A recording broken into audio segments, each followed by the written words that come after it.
Inovasi akar rumput atau grassroots innovation merupakan penemuan yang dihasilkan oleh masyarakat luas secara individual ataupun berkelompok, bahkan mungkin secara komunal, dan sifatnya asli, spontan, serta tidak tergantung pada perencanaan formal dalam kegiatan yang diorganisasikan. Inovasi jenis ini memiliki peran dalam meningkatkan daya saing usaha kecil menengah untuk menjawab permasalahan yang dihadapi oleh masyarakat. Inovasi akar rumput berfokus pada individu sebagai agen inovasi. Inovasi akar rumput adalah produk atau proses inovatif yang dibuat di dasar piramida, biasanya karena kebutuhan, kesulitan, dan tantangan. Baduri dan Kumar mendefinisikan inovator akar rumput sebagai inovator individu yang sering melakukan upaya inovatif untuk memecahkan masalah lokal dan umumnya bekerja di luar bidang organisasi formal seperti perusahaan bisnis.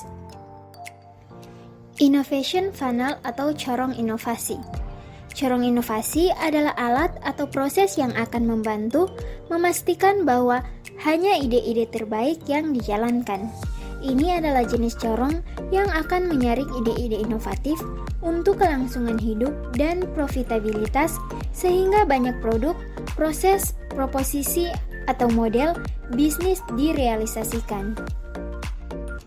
Umumnya seperti jenis corong lainnya, corong inovasi memiliki 3 bagian. Yang pertama mulut lebar, yang kedua bagian penyimpitan, dan yang ketiga bagian sempit. Masing-masing bagian ini dapat dipecah lagi menjadi tahap yang berbeda.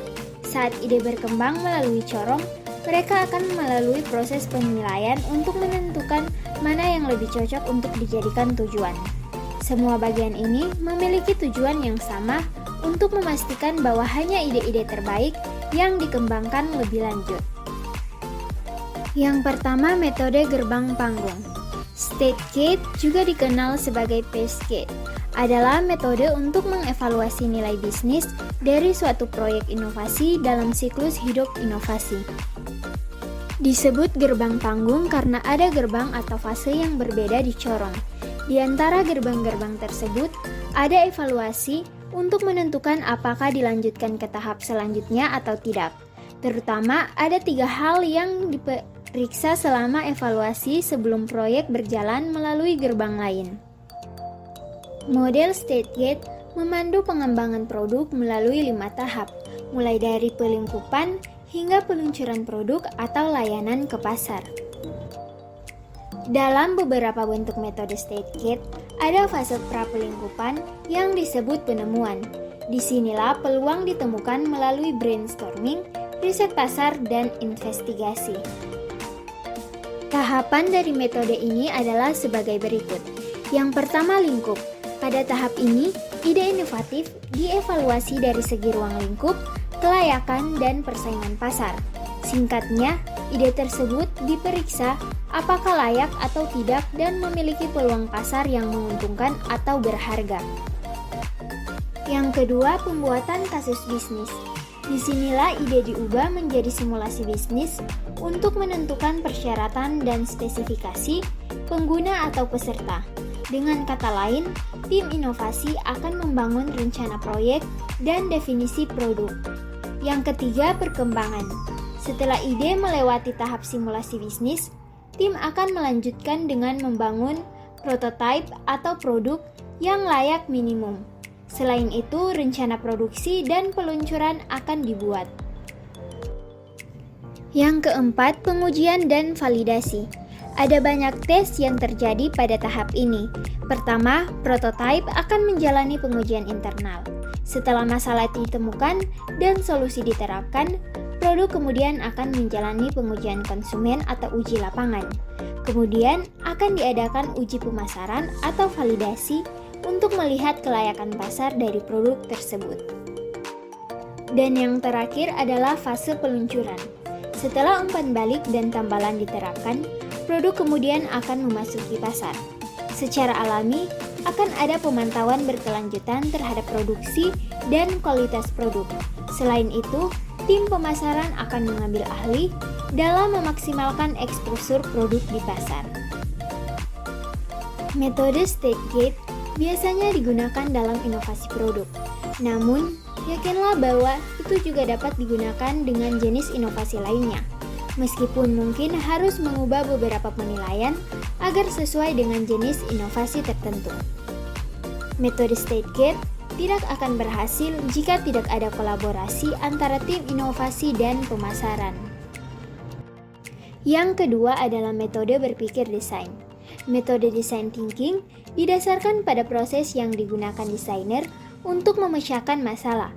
Ini adalah metode praktis yang digunakan organisasi untuk membuat solusi inovatif untuk mengatasi masalah yang biasanya sulit untuk didefinisikan.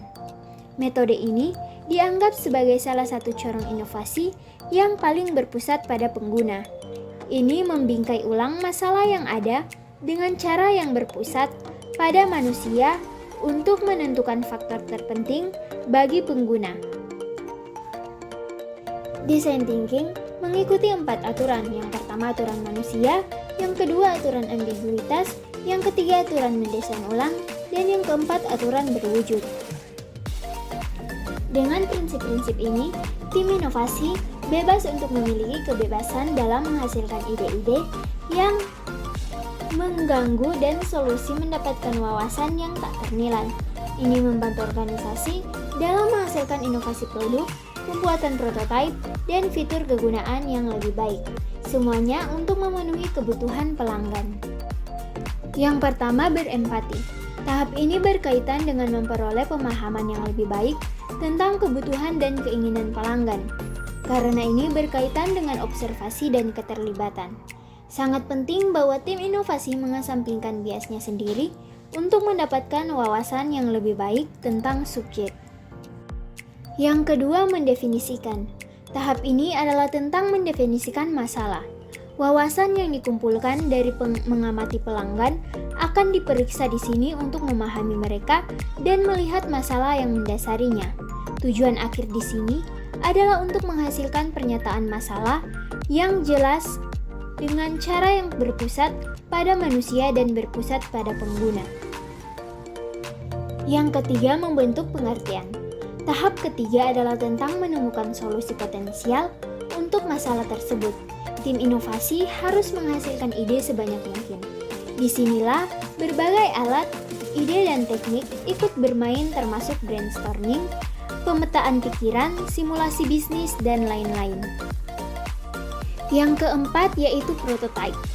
Tahap ini tentang mengubah ide menjadi produk, model, atau proses. Untuk inovasi produk, ini adalah bagian di mana produk atau prototipe minimum yang layak lahir.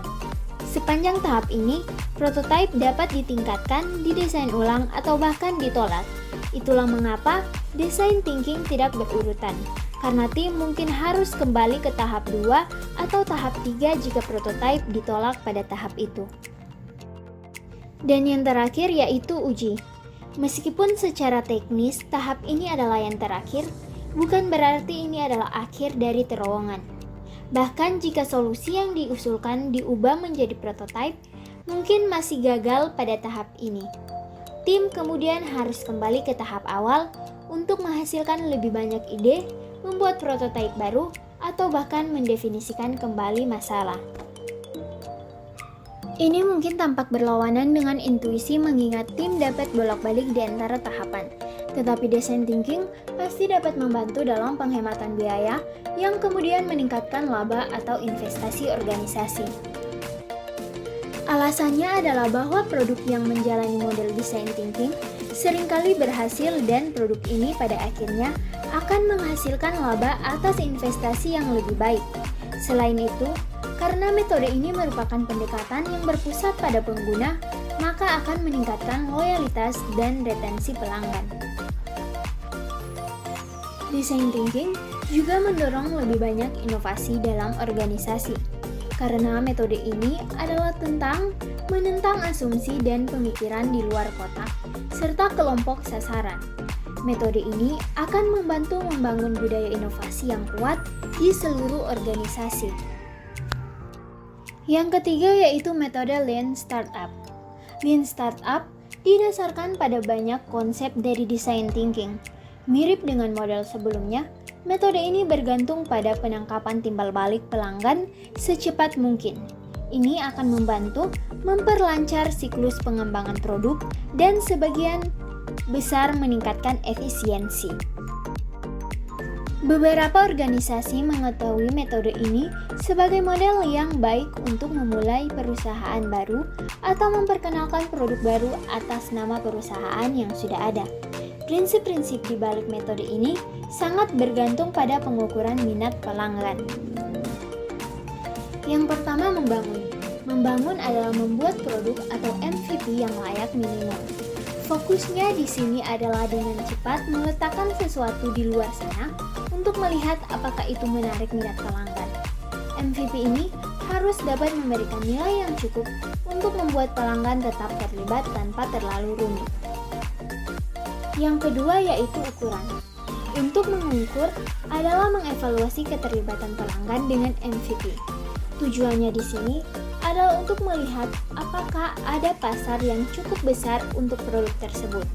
Ini dapat dilakukan melalui metrik keterlibatan yang berbeda seperti jumlah pengguna aktif, tingkat akuisisi pelanggan, tingkat retensi pelanggan, dan lainnya. Yang ketiga yaitu mempelajari. Belajar berarti mendapatkan lebih banyak pengetahuan dari metrik keterlibatan saat ini. Pertanyaan yang harus dijawab di sini adalah, apakah produk harus ditingkatkan, diputar ke arah yang baru, atau bahkan dibuang? Keunggulan Lean Startup adalah membantu startup untuk memvalidasi ide mereka dengan cepat dan efisien. Ini dilakukan dengan merilis MVP dan kemudian mengukur metrik keterlibatan. Jika ide tersebut divalidasi, maka startup dapat melanjutkan dengan mengembangkan produk lebih lanjut.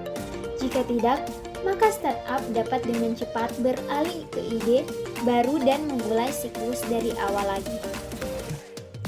Secara umum, organisasi dapat memilih untuk menempuh jalan yang berbeda.